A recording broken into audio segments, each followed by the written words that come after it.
On va vous proposer de poursuivre avec un représentant de la nation, député de l'Essonne, Paul Midi. On va évoquer la French Tech au service de la transition écologique. Comment? Et avec du plein emploi à la clé, il va nous en parler justement. On peut accueillir Paul Midi sur scène, s'il vous plaît.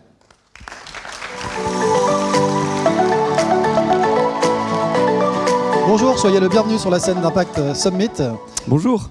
Que représente aujourd'hui la French Tech finalement? Pour démarrer notre entretien, on pourrait quand même se demander ce que ça représente dans le tissu économique français en particulier et surtout quelle perspective de développement derrière. Oui, exactement. Alors, merci beaucoup pour votre invitation. Je suis absolument ravi d'être avec vous ce matin. La French Tech et les startups en général, c'est déjà une très grosse partie de notre économie. C'est à peu près 5 à 8% de notre économie. Si vous regardez le chiffre d'affaires généré par les startups au sens général, c'est à peu près 300 milliards d'euros par an sur à peu près 4000 milliards d'euros par an de chiffre d'affaires de l'ensemble de nos entreprises. Et en emploi, c'est à peu près entre 1 million et 1,5 million d'emplois. Donc c'est beaucoup, c'est en fait déjà 2 à 3 fois plus que le secteur de l'automobile et le secteur de l'aéronautique combinés. Donc c'est très important dans notre économie. Mais ce qui est, je dirais, encore mieux, c'est les perspectives qu'on a devant nous. Parce que ce qu'on essaye de faire avec le président et avec le gouvernement, c'est d'aller au plein emploi, on en a parlé ce matin. C'est donc d'aller vers 5% de taux de chômage.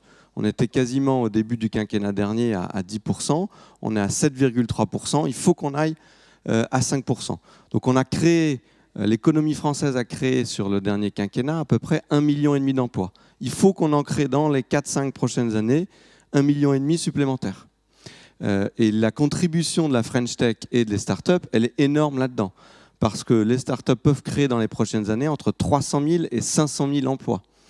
Donc un tiers de notre objectif de plein emploi.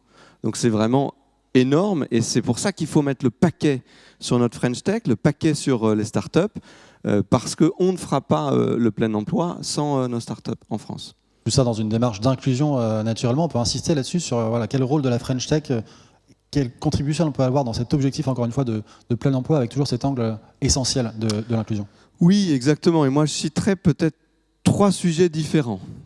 Mais le point de base, faut se le dire simplement, c'est qu'on met beaucoup d'argent, beaucoup de moyens publics sur la création d'entreprises, sur la French Tech, sur les startups.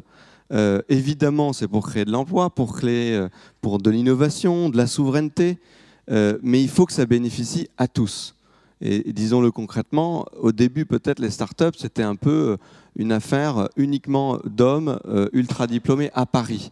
Si c'est ça, ça n'a aucun intérêt. Donc évidemment, c'est plus du tout ça, mais il faut aller beaucoup plus loin que là où on est aujourd'hui.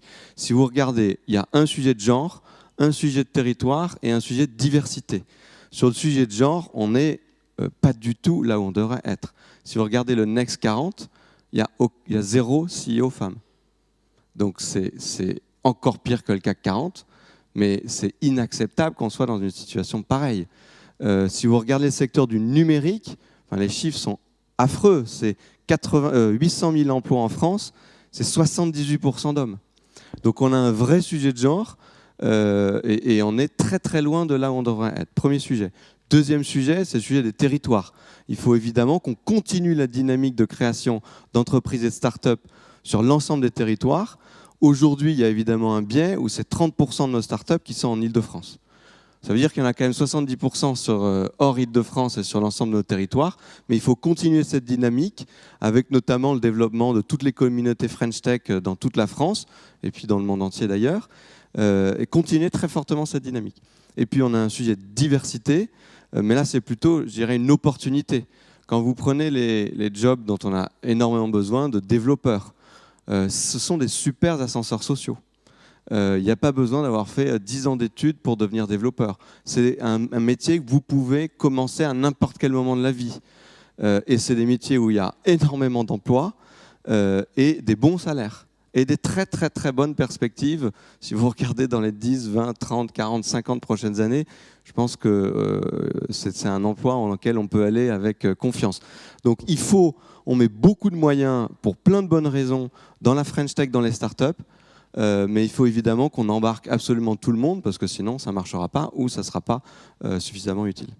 Des moyens et puis un discours impactant fort, comme vous le prononcez actuellement. Alors de quelle manière surtout et comment cet écosystème, on le sait, des TPE, des PME, des startups en particulier, c'est ce qui nous intéresse ce matin, peuvent participer à la transition écologique, à la décarbonation aussi de l'économie, et puis aussi, j'allais dire, quelle est votre vision à vous et ambition sur ce sujet?